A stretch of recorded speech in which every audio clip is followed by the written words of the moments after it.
Hello friends, welcome back to మా ఇంటి రుచులు. నేను మీ రాధిక. ఈరోజు నేను ఒక మంచి రెసిపీతో మీ ముందుకు వచ్చాను. అది చికెన్ కర్రీ.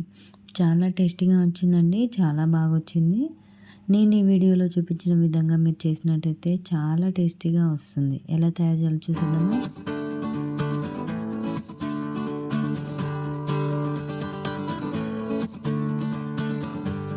నేనైతే ఇక్కడ 1 kg చికెన్ తీసుకున్నానండి, కడిగేసి పెట్టేసుకున్నాను. అందులో ఇప్పుడు నేను 2 స్పూన్స్ కారము, 1 స్పూన్ సాల్ట్ వేసుకున్నాను. ఇప్పుడు అందులో అలాగే ఒక హాఫ్ టీ స్పూన్ పసుపు వేసుకుంటున్నాను. అప్పుడే దంచి పెట్టుకున్న అల్లం వెల్లుల్లి పేస్ట్ వేసుకుంటున్నాను. అల్లం వెల్లుల్లి పేస్ట్ అలా దంచి పెట్టుకోవడం వల్ల టేస్ట్ వస్తుంది కాబట్టి అందులో 2-3 పచ్చిమిరపకాయలు కట్ చేసి వేసుకున్నాను. ఇప్పుడు మనం ఆ చికెన్ మొత్తం మంచిగా కారం ఉప్పు పట్టేలాగా కలిపేసుకొని ఒక 1 అవర్ నాననివ్వాలి.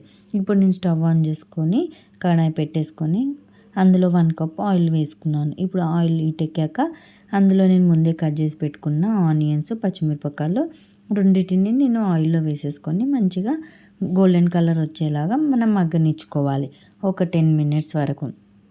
ఇప్పుడు మనకు మగ్గాయి కదా, అందులోనే అలాగే కొద్దిగా మళ్ళీ హాఫ్ టీ స్పూన్ అల్లం వెల్లుల్లి పేస్ట్, ఒక కట్ట పుదీనా వేసుకున్నాను. ఇలా వేసుకోవడం వల్ల మంచి టేస్ట్ వస్తుంది, పుదీనా పచ్చి వాసన పోతుంది. అలాగే అందులో కొద్దిగా హాఫ్ టీ స్పూన్ మళ్ళీ పసుపు ఆయిల్లో వేసేసుకుంటే కొంచెం కలర్ వస్తుంది. ఇప్పుడు మనం పక్కన నానబెట్టి పెట్టుకున్న చికెన్ని ఏదైతే ఉందో ఆ చికెన్ని మనము అందులో ఏదైతే మనకు ఆనియన్స్ మంచిగా మనకు గోల్డెన్ కలర్ వచ్చాయో అందులో ఆ చికెన్ వేసేసుకోవాలి. మొత్తం మంచిగా ఆయిల్లో మంచిగా కలిపేసేసుకొని ఇప్పుడు మనం ఒక 10 మినిట్స్ వరకు మగ్గనిచ్చుకోవాలి.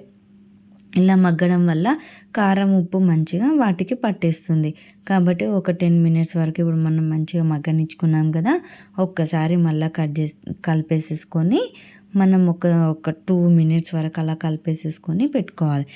ఇలా మనం కలుపుకోవడం వల్ల కర్రీ మొత్తం మంచిగా కలిసేసి కారం ఉప్పు పడుతుంది. ఇప్పుడు నేను అందులో 2 టమాటాలను కట్ చేసేసుకొని ఆ ముక్కలను నేను చికెన్లో వేసుకున్నాను. ఇప్పుడు మనం అది కలిపేసేసుకొని ఒక 15 మినిట్స్ వరకు మగ్గనిచ్చుకోవాలి. చూడండి, మంచిగా టమాటా మొత్తం మంచిగా కుక్ అయ్యాయి కదా, చికెన్ కూడా మంచిగా మనకు ఇలా చేయడం వల్ల మంచిగా టేస్టీగా వస్తుంది, చాలా బాగుంటుంది. నేను అందులో కొన్ని వాటర్ తీసుకుంటున్నాను. అది కూడా సపరేట్ వాటర్ కాదు, మనం చికెన్ మ్యాగ్నేట్ చేసి పెట్టుకున్న వాటర్ని అందులో కొన్ని వాటర్ వేసేసుకుని అవే వాటర్ నేను ఇందులో వేసేసుకుంటున్నాను. ఇప్పుడు ఒక 10 మినిట్స్ వరకు మంచిగా మగ్గనిచ్చుకుంటే ఇప్పుడు మన కర్రీ మొత్తం దగ్గర అయిపోయి చాలా టేస్టీగా వస్తుంది. నేను ముందే గ్రైండ్ చేసి పెట్టుకున్న మసాలా వేసుకుంటున్నాను. అది కొద్దిగా కొబ్బరి, అందులో కొన్ని ధనియాలు, 1 టీ స్పూన్ ధనియాలు, కొంచెం గరం మసాలా వేసేసుకొని పేస్ట్ చేసుకున్నాను. ఆ పేస్ట్ని ఇప్పుడు నేను అందులో వేసుకొని ఇప్పుడు ఫైనల్గా మనకు కర్రీ అయితే రెడీ అయిపోయింది.